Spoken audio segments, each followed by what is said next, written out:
ഇന്നാദ്യം കണ്ണോട് കണ്ണായിടാം എന്ന ഗാനം.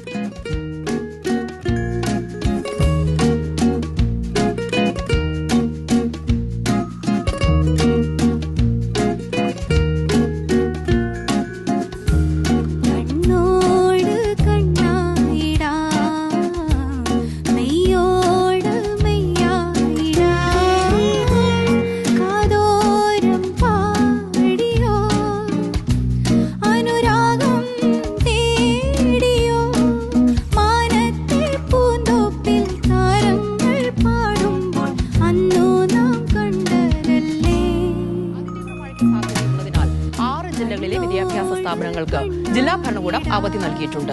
കാസർഗോഡ്, കണ്ണൂർ, വയനാട്, എറണാകുളം, ഇടുക്കി, പത്തനംതിട്ട ജില്ലകളിലെ പ്രൊഫഷണൽ കോളേജുകൾ ഉൾപ്പെടെയുള്ള എല്ലാ വിദ്യാഭ്യാസ സ്ഥാപനങ്ങൾക്കും ഇന്ന് അവധിയാണ്.